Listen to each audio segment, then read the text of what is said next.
আসসালামু আলাইকুম। এটিএন বাংলা সংবাদে সবাইকে স্বাগত জানাচ্ছি। আমি ভাবনা আহমেদ। শুরুতেই বিআরবি কেবল সংবাদ শিরোনাম। বিশ্ব অর্থনীতি অত্যন্ত ঝুঁকিপূর্ণ, মন্তব্য ওবায়দুল কাদেরের। পরিস্থিতি সামাল দিতে আন্তরিক সরকার।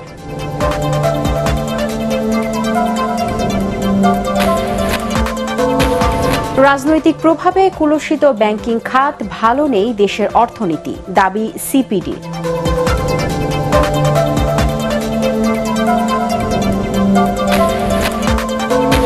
আগামী বছর থেকে নতুন ক্যারিকুলামে 5 ঘন্টার এসএসসি পরীক্ষা, থাকবে না জিপিএ, চূড়ান্ত অনুমোদন শিক্ষামন্ত্রীর।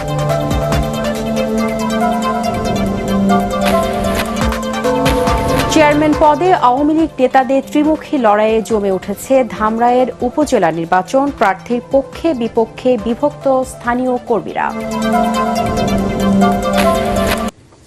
শুনছিলেন বিআরবি কেবল সংবাদ শিরোনাম। এবারে বিস্তারিত সংবাদ। বর্তমান বিশ্ব পরিস্থিতিতে টিকে থাকা চ্যালেঞ্জিং হলেও সরকার সামাল দেওয়ার চেষ্টা করছে বলে জানিয়েছেন আওয়ামী লীগ সাধারণ সম্পাদক ওবায়দুল কাদের। রাজধানীতে সংবাদ সম্মেলনে তিনি বলেন, বাজার পরিস্থিতি মানুষের সহনীয় পর্যায়ে রাখতে আন্তরিকভাবে কাজ করছে সরকার। দুর্নীতি করলে কেউ রেহাই পাবে না বলেও এ সময় হুঁশিয়ারি করেন ওবায়দুল কাদের। বিস্তারিত আপেল মাহমুদের রিপোর্টে। একদিকে ডলারের দাম বৃদ্ধি, আরেকদিকে রিজার্ভ কমে যাওয়ায় এর প্রভাব পড়েছে দেশের আমদানি ও রপ্তানিতে। মূল্যস্ফীতির কারণে নিত্য প্রয়োজনীয় পণ্য কিনতে সাধারণ মানুষকে গুনতে হচ্ছে বাড়তি টাকা। এমন পরিস্থিতি মোকাবেলায় সরকার কী ধরনের উদ্যোগ নিচ্ছে তা নিয়ে সাংবাদিকদের সাথে কথা বলেন আওয়ামী লীগ সাধারণ সম্পাদক এবং সড়ক পরিবহন ও সেতুমন্ত্রী ওবায়দুল কাদের। বিশ্ব পরিস্থিতি এখন অত্যন্ত ঝুঁকিপূর্ণ। অর্থনৈতিক সংকট, যুদ্ধজনিত কারণে আজকে মধ্যপ্রাচ্য, সুদান, ইউক্রেন,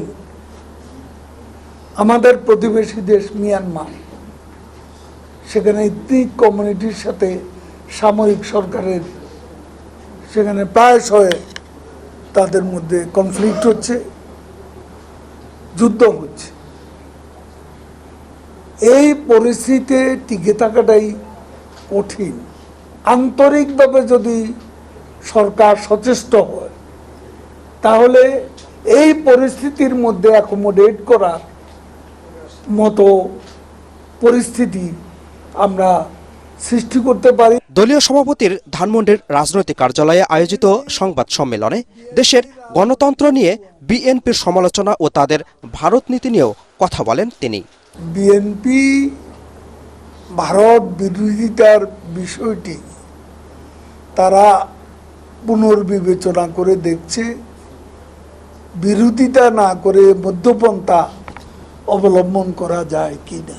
কৃষক শ্রমিকদের কল্যাণে একসময় আওয়ামী লীগ বাকশাল গঠন করলেও বিএনপি এটিকে এখন গালির পর্যায়ে নিয়ে গেছে বলেও মন্তব্য করেন আওয়ামী লীগ সাধারণ সম্পাদক। বাংলাদেশ ব্যাংকে সাংবাদিকদের প্রবেশ নিয়ে করা প্রশ্নের জবাবে ওবায়দুল কাদের বলেন, বিশ্বের কোনো কেন্দ্রীয় ব্যাংকেই সাংবাদিকদের প্রবেশের অনুমতি নেই। Apple Mahmud, ATN Bangla, Dhaka. রাজনৈতিক প্রভাবে ব্যাংকিং খাত কুলসিত হওয়ায় দেশের অর্থনীতি এখন অস্থিতিশীল বলে মন্তব্য করেছেন অর্থনীতিবিদ ও সিপিডির নির্বাহী পরিচালক ডক্টর ফাহমিদা খাতুন।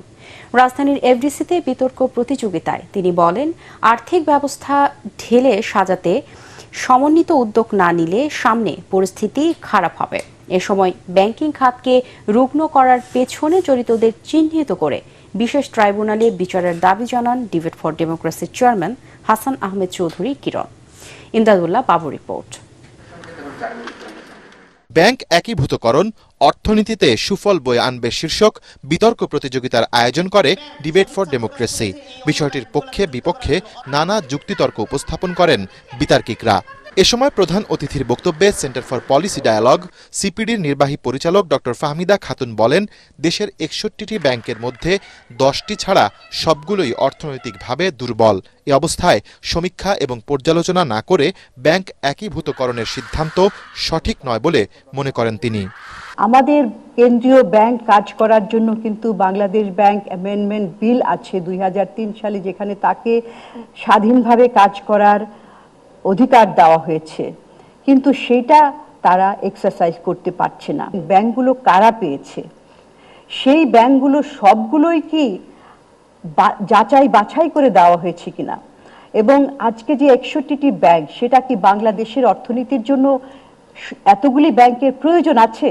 2 বছর ধরে বাড়তে থাকা মূল্যস্ফীতি নিয়ন্ত্রণে ব্যবস্থা না নেওয়ায় কেন্দ্রীয় ব্যাংকের সমালোচনাও করেন এই অর্থনীতিবিদ। যারা অত্যন্ত প্রভাবশালী এবং যাদের উদ্দেশ্যই থাকে ব্যাংক থেকে টাকা বের করে নেওয়া, তারা যখন ঢুকবে তখন তো আপনার আবার সেই যেইকে সেই সেটা হয়ে যাবে।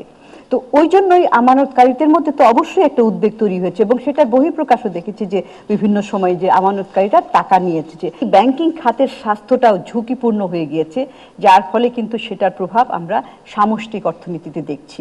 ছোটখাটো এখানে সেখানে এই ধরনের উদ্যোগ না নিয়ে একটা সমন্বিত প্রচেষ্টাটা নেওয়া উচিত।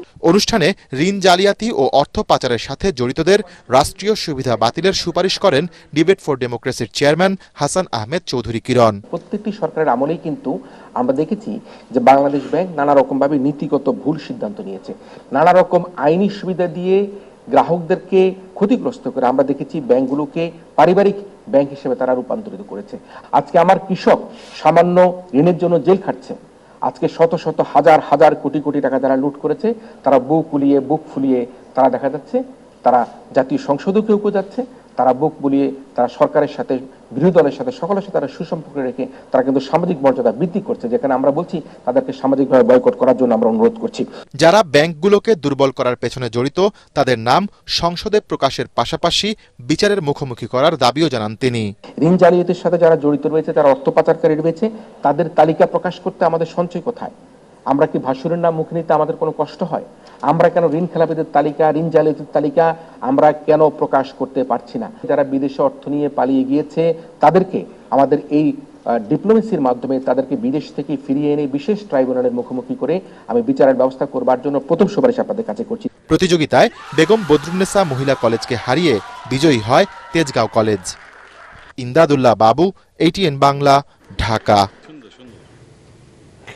আগামী বছর থেকে 5 ঘন্টার এসএসসি পরীক্ষা বসবে নতুন কারিকুলামের শিক্ষার্থীরা। সামষ্টিক মূল্যায়নে 35% ব্যবহারিক আর 65% হবে লিখিত। থাকবে না জিপিএ কিংবা ডিভিশন। মূল্যায়ন হবে যোগ্যতা ভিত্তিক। এসব সিদ্ধান্তে চূড়ান্ত অনুমোদন দিয়েছেন শিক্ষামন্ত্রী। বাস্তবায়নে কাজ করছে এনসিটিবি ও শিক্ষা বোর্ড। আরও জানাচ্ছেন মাহবুব কবির চপল। পরীক্ষা নিয়ে আবারও চলছে পরীক্ষা নিরীক্ষা। প্রথমবারের মতো 5 ঘন্টার এসএসসি পরীক্ষায় বসতে যাচ্ছে শিক্ষার্থীরা। এখন যারা নবম শ্রেণীতে পড়ছে, আগামী বছরের শেষ দিকে নতুন নিয়মে এসএসসি পরীক্ষায় অংশ নেবে তারা। এখনকার মতো কেন্দ্রে গিয়ে পরীক্ষা দেবে শিক্ষার্থীরা। 5 ঘন্টা পরীক্ষার প্রথম ধাপে থাকবে হাতে কলমে শিক্ষা বা ব্যবহারিক, দ্বিতীয় ধাপে লিখিত। 2 অংশ মিলিয়ে 50% আর শিক্ষণকালীন 50% যোগ করে ফলাফল তৈরি করা হবে। তবে থাকবে না কোনো নম্বর কিংবা জিপিএ। রেজাল্ট হবে যোগ্যতা ভিত্তিক। বর্তমান যে আদলে হচ্ছে এসএসসি পরীক্ষা কেন্দ্রে কেন্দ্রে গিয়ে সেই আদলই হবে। মনে করেন সে 10টার সময় সেন্টারে গেল, সে এক নাগারে যে 5 ঘন্টা লিখতেই থাকবে বা কাজ করতে থাকবে তেমনটি নয়, মাঝখানে বিরতি আছে। সে কি কি অ্যাক্টিভিটিস করবে, কি কি লিখিত অংশ করবে, তার কোশ্চেনগুলো তাকে শুরুতেই দিয়ে দেওয়া হবে এবং আমাদের যারা ইনভিজিলেটর থাকবে তাদেরকে একটা গাইডলাইন দেওয়া হবে তারা কিভাবে এই অ্যাক্টিভিটিসগুলো শিক্ষার্থীদের কাছ থেকে নেবে। টোটাল 100%-এর মধ্যে 50% শিক্ষণকালীন মূল্যায়ন, যেটা জানুয়ারি থেকে শুরু হয়ে ডিসেম্বর পর্যন্ত চলবে, আর বাকি 50% হচ্ছে সামষ্টিক মূল্যায়নের জন্য। সেই 50%-এর মধ্যে রিটেন পার্টটার জন্য 65% আর অ্যাক্টিভিটি পার্টটার জন্য 35%। মার্ক সিস্টেম বা জিপিএ সিস্টেম আর থাকছে না নতুন কারিকুলামে। ইন্টারন্যাশনালি যে স্কেল ব্যবহার করা হয় সেই স্কেলে নির্ধারণ করে দেওয়া হবে। নতুন নিয়মে পরীক্ষা ও মূল্যায়নের জন্য শিক্ষকদের প্রশিক্ষণ শুরু করা হবে বলে জানান ঢাকা বোর্ডের চেয়ারম্যান। কমবে পরীক্ষা ও ফলাফল দেওয়ার সময়। প্রত্যেকের আলাদা আলাদা খাতা থাকবে, ওই এখন যেমন ওএমআর ধরা খাতা থাকে সেরকমই খাতা থাকবে, সিট থাকবে, কেউ কারোটা দেখবে না, এবং ইনভিজিলেটর থাকবে, তিনি সেখান থেকে ওই ওএমআর ছিঁড়ে নিয়ে খাতাগুলোকে আনআইডেন্টিফাইড করে এখন যেরকম করে হয় সেভাবে বোর্ডে চলে যাবে। তখন অত লম্বা সময় লাগবে না, আমাদের 10টা বিষয়ের 10 দিনই শেষ হয়ে যাবে, রেজাল্ট এগুলো দ্রুত হয়ে যাবে, কারণ আমাদের ম্যাক্সিমাম কাজই হলো অ্যাপসের মাধ্যমে হবে, তো রেজাল্ট প্রক্রিয়া করতে বেশি সময় লাগবে না। চতুর্থ থেকে নবম শ্রেণী পর্যন্ত স্কুলেই এসএসসির নিয়মে পরীক্ষা নেওয়া হবে। স্কুলের পরীক্ষাগুলোতেও সেই একই প্রক্রিয়া অবলম্বন করব। মাহবুব কবির চপল, এটিএন বাংলা, ঢাকা। ত্রিমুখী লড়াই চলছে ঢাকার ধামরাই উপজেলা নির্বাচনে স্থানীয় আওয়ামী লীগ নেতাদের মধ্যে। চেয়ারম্যান পদে প্রার্থীর সংখ্যা হাফ ডজন। তবে স্থানীয় সংসদ সদস্যের সমর্থন পাওয়া নিয়ে পাল্টাপাল্টি বক্তব্য রয়েছে প্রার্থীদের। এ নিয়ে দ্বিধা বিভক্ত ক্ষমতাসীন দলের স্থানীয় নেতাকর্মীরা। অন্যদিকে চেয়ারম্যান পদে বিনা প্রতিদ্বন্দ্বিতায় নির্বাচিত হওয়ায় ভোটের আমেজে ভাটা পড়েছে সাভার উপজেলায়। সাভার প্রতিনিধি শেখ বাশারকে সাথে নিয়ে রিপোর্ট করছেন ইকরামুল হক সায়েম। ভোটের আমেজে ছেয়ে গেছে ঢাকার ধামরাই উপজেলার পদঘাট। এই একটি উপজেলা নিয়েই ঢাকা 20 সংসদীয় আসন, ফলে উপজেলা পরিষদের জনপ্রতিনিধির দৌড়ে এখানে প্রতিদ্বন্দ্বিতাও বেশি। চেয়ারম্যান পদে 6, ভাইস চেয়ারম্যান পদে 6 ও মহিলা ভাইস চেয়ারম্যান পদে লড়ছেন 3 জন। দলীয়ভাবে কেউ ভোটে অংশ না নিলেও সবাই ক্ষমতাসীন দলের অনুসারী। তবে স্থানীয় সংসদ সদস্যের আশীর্বাদ পাওয়া নিয়ে পাল্টাপাল্টি বক্তব্য তাদের। বিভিন্ন সময় প্রত্যেকটা নেতাকর্মীদের হুমকি দিতেছেন যে আমি আওয়ামী লীগের প্রার্থী মানে জাহির করে, কারণ বেনজির সাহেবের সে কাছের লোক, যার জন্য সে বলে যে লিডারে বলছে যে তোমরা আমার পক্ষে কাজ করবা, আমি লিডারের প্রার্থী। এমপি সাহেবের সাথে অনেকবারই আমি কথা হয়েছে যে নির্দিষ্ট একজন কেউ বলছে যে আমি তার আশীর্বাদ পুষ্ট, তো সেই সুযোগ তো আসলে মাননীয় প্রধানমন্ত্রী কারোর জন্য রাখেন নাই। সেই সুযোগ যদি কেউ দিয়ে থাকে বা নিয়ে থাকে সেটা তো সম্পূর্ণই অন্যায্য। ধামরাই উপজেলার 16টি ইউনিয়নে ভোট কেন্দ্রের সংখ্যা 148। ভোটার উপস্থিতি বাড়াতে শেষ পর্যন্ত নির্বাচনের শান্তিপূর্ণ পরিবেশ বজায় রাখার তাগিদ দিচ্ছেন প্রার্থীরা। ওই একটা ব্যক্তির জন্য সে এরকম হুমকি দামকি দিয়া ভোটারদের যাতে অনুপস্থিতি হয় সেই চেষ্টা করতেছে, এবং উনি বলে ডিক্লেয়ার দিয়ে নিব, তাতে সাধারণ ভোটাররা আতঙ্কিত। এতগুলো প্রার্থীর ভিড়ে হয়তো নির্বাচনটা কিছু উৎসবমুখর হবে।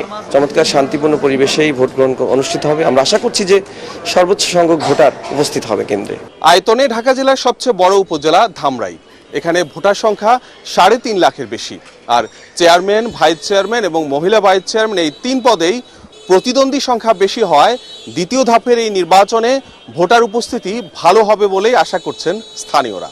এদিকে পাশের সাভার উপজেলার চিত্র উল্টো। চেয়ারম্যান পদটিতে একক প্রার্থী থাকায় ভোট হচ্ছে বাকি 2 পদে, ফলে এখানে নেই তেমন ভোটের উত্তাপ। যখন চেয়ারম্যান নির্বাচিত হয়ে যায় তখন মানুষের ভোট দেওয়ার আগ্রহটা বা নির্বাচনমুখী মানে কেন্দ্রমুখী হওয়া এটা খুব কষ্টসাধ্য হয়ে যায়। নির্বাচনটা আসলে ওইভাবে জমে নাই।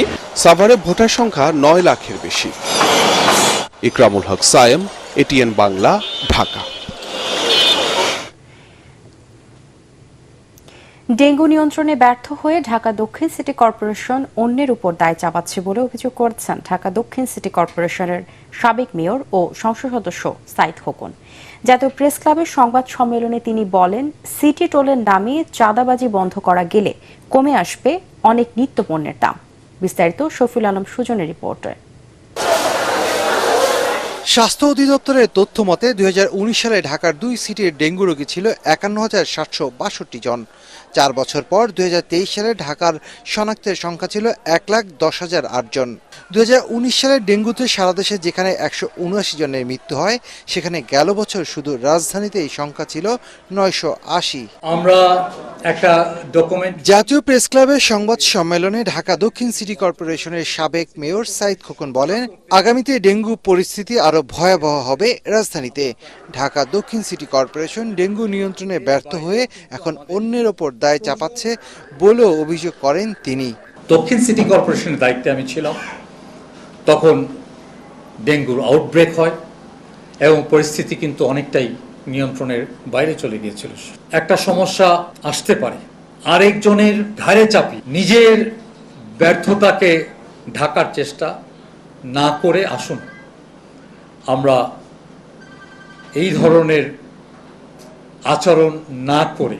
সমালোচনা করেন সিটি কর্পোরেশনের টোল আদায় নিয়ে। এই সিটি টোলের নামে যে চাঁদাবাজি, এটা যদি বন্ধ করা যায় তাহলে এই স্বল্প আয়ের মানুষগুলো এই কাঁচা বাজারের জিনিস, শাক সবজি থেকে নিয়ে শুরু করে আমাদের ব্রয়লার মুরগি, আমাদের তেলাপিয়া মাছ কিংবা পাঙ্গাস মাছ, এটা আবার কমানো সম্ভব। ঢাকার ডেঙ্গু পরিস্থিতি নিয়ন্ত্রণে সব ধরনের সহযোগিতা ও সিটি কর্পোরেশনের সাথে সমন্বয় করে কাজ করতে প্রস্তুত বলেও জানান সাইদ খোকন। আসুন আমরা সবাই মিলে এই। শফিউল আলম সুজন, এটিএন বাংলা, ঢাকা। দেশে সংঘাতময় পরিস্থিতি তৈরি করে আওয়ামী লীগ অন্য দেশের সহায়তায় ক্ষমতা দখল করে বসে আছে বলে অভিযোগ করেছেন বিএনপির নেতারা। সীমান্তে হত্যা বন্ধ ও দ্রব্যমূল্যের লাগামহীন ঊর্ধ্বগতির প্রতিবাদে জাতীয় প্রেসক্লাবের সামনে মানববন্ধনে নেতারা বলেন, সুষ্ঠু নির্বাচনের পথ বন্ধ করে বেশি দিন ক্ষমতায় থাকা যাবে না। এতে মহানগর দক্ষিণ বিএনপির আহ্বায়ক আব্দুস সালাম দাবি করেন, বাংলাদেশের মানুষকে পরাধীনতার শৃঙ্খলে আবদ্ধ করে আওয়ামী লীগ ক্ষমতায় টিকে থাকতে চায়। ভারতকে অগণতান্ত্রিক সরকারের পক্ষে নয়, বাংলাদেশের মানুষের পক্ষে অবস্থান নেওয়ার আহ্বান জানান নেতারা। বাংলাদেশকে কেউ কোনোদিন পদানত করতে পারবে না, পরাধীনতার শৃঙ্খলা বাঁধতে পারবে না। আজকে যদি আপনার ভোটের অধিকারটা আপনি ফিরে পেতে চান, আজকে যদি গণতন্ত্রকে বলে রাখতে চান, দেশের স্বাধীনতাকে রাখতে চান, তাহলে অবশ্যই এই সরকারকে, এই পদলেই সরকারকে, এই আধিপত্যবাদী পক্ষের সরকারকে ক্ষমতা থেকে নামানো ছাড়া কোনো বিকল্প নাই। টানা 48 ঘন্টার হিট অ্যালার্টের মধ্যে সকালে রাজধানী সহ দেশের বিভিন্ন স্থানে ঝরেছে স্বস্তির বৃষ্টি। আবহাওয়া অধিদপ্তর জানিয়েছে, কাল থেকে সারা দেশে বৃষ্টি বাড়ার সম্ভাবনা রয়েছে। এ সময় তাপমাত্রা কিছুটা হ্রাস পেলেও বৃষ্টি কমে এলে তাপমাত্রা আবারও বাড়বে বলে জানিয়েছে সংস্থাটি। গতকাল দেশের সর্বোচ্চ তাপমাত্রা রেকর্ড করা হয়েছে চুয়াডাঙ্গায় 39.6 ডিগ্রি সেলসিয়াস।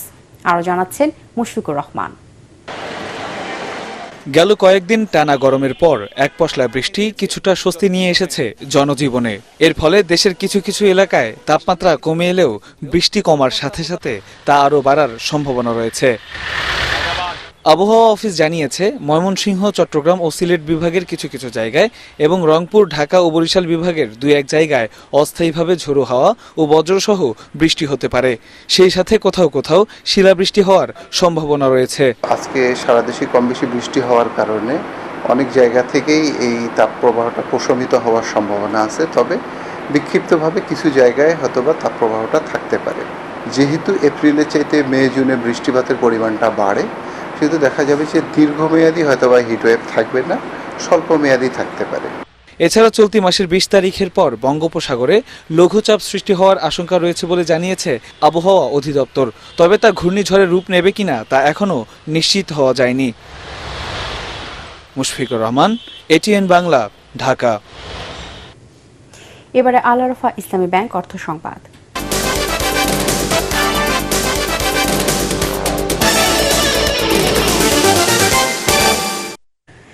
জলবায়ু পরিবর্তনের কারণে 2050 সাল নাগাদ বাংলাদেশের শস্য উৎপাদন 50% কমে যেতে পারে বলে মন্তব্য করেছেন পরিবেশবিদ ও বিজ্ঞানীরা। জলবায়ু গবেষক ডক্টর আইনুন নিশাদ বলেছেন, পরিবেশের ক্ষতি করে মানুষ যেসব কাজ করছে তারই ভয়াবহ প্রতিশোধ নিতে চলেছে প্রকৃতি। জুম বাংলাদেশ ইউথ ফাউন্ডেশনের জলবায়ুর ক্ষয়ক্ষতি বিষয়ক জাতীয় এক সেমিনারে এসব কথা বলেন বিশেষজ্ঞরা। তরিক ইসলামের রিপোর্ট। রংপুরের যদি কেউ থাকে তাহলে জানবেন, জলবায়ু পরিবর্তন ও তাপপ্রবাহ রোধে জাতীয় প্রেস ক্লাবে এই সেমিনারে গবেষক ও বিশেষজ্ঞরা জলবায়ুর পরিবর্তনজনিত কারণে বাংলাদেশের বর্তমান ও ভবিষ্যৎ ক্ষয়ক্ষতি ও সমাধানের নানান দিক তুলে ধরেন। এ সময় জলবায়ু পরিবর্তনের ভয়াবহতা তুলে ধরেন পরিবেশ কর্মী, সাংবাদিক ও জলবায়ু বিশেষজ্ঞরা। এই পৃথিবীতে সামনের যে যুদ্ধ, সামনের যে লড়াই, সেটি কিন্তু জলবায়ুকে ঘিরেই হবে। কারণ আমরা কোনো কিছু দিয়েই আমরা ঢেকে রেখে এই পৃথিবীকে রক্ষা করতে পারবো না, যদি না ন্যাচার, প্রকৃতিকে আমরা রক্ষা করতে পারি। আমরা যদি ডেভেলপমেন্টের সময় দূষণকে যদি গুরুত্ব না দিই, কন্ট্রোলের বিষয়টি না রাখি, আমাদের ঘনত্ব অনেক বেশি, আমাদের মানুষের ক্ষয়ক্ষতির পরিমাণও বেশি হয়ে যাবে। পরিবেশের প্রাকৃতিক ভারসাম্য আনতে শহরে সবুজায়নের সঠিক নীতিমালা বাস্তবায়নের দাবি জানান খ্যাতিমান স্থপতি ইকবাল হাবিব। গাছ কাটার আগে প্রতিস্থাপন নিশ্চিত না করে গাছ কাটা বন্ধ করতেই হবে। তারপরে একটি গাছ কাটলে 10টি গাছ লাগাতে হবে। জলবায়ুর পরিবর্তনজনিত ভবিষ্যৎ ঝুঁকি মোকাবেলায় এখনই দীর্ঘমেয়াদী পরিকল্পনা গ্রহণ এবং বাস্তবায়নের দাবি জানান এমিরেটাস অধ্যাপক ডক্টর আইনুন নিশাত। 5 ধরনের নতুন ফসল লাগবে, বন্যা সহ্য করতে পারে, খরা সহ্য করতে পারে, তাপ সহ্য করতে পারে, লবণাক্ততা সহ্য করতে পারে এবং তার ডিউরেশন কম হবে। এ সময় পরিবেশ বাঁচাতে জনসচেতনতা ও সামাজিক আন্দোলনের দাবি জানান বক্তারা। ক্লাইমেট চেঞ্জের কারণে তরিক ইসলাম, এটিএন বাংলা, ঢাকা। এবারে জানিয়ে দিব পার্টেক্স খেলার খবর।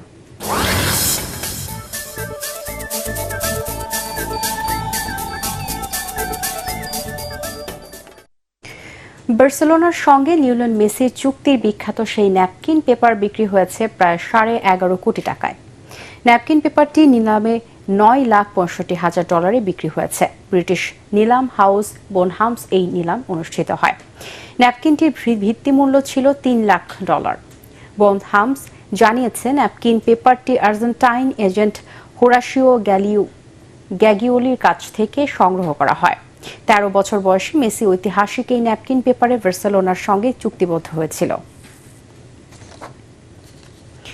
শেষ করার আগে বিআরবি কেবল সংবাদ শিরোনামগুলো জানিয়ে দিব আরও একবার। বিশ্ব অর্থনীতি অত্যন্ত ঝুঁকিপূর্ণ, মন্তব্য ওবায়দুল কাদেরের। পরিস্থিতি সামাল দিতে আন্তরিক সরকার।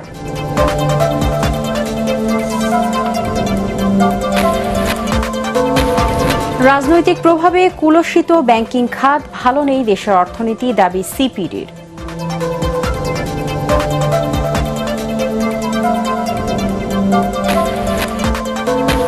আগামী বছর থেকে নতুন কারিকুলামে 5 ঘন্টায় এসএসসি পরীক্ষা, থাকবে না জিপিএ, চূড়ান্ত অনুমোদন শিক্ষামন্ত্রীর।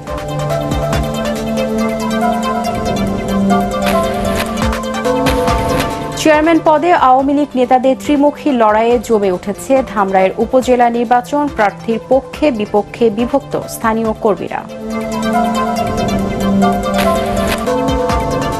পরবর্তী সংবাদ দেখার আমন্ত্রণ জানিয়ে এখনকার মতো শেষ করছি। এটিএন বাংলার সংবাদ ইউটিউবে দেখতে ব্রাউজ করুন youtube/ATN বাংলা নিউজ। ধন্যবাদ সবাইকে।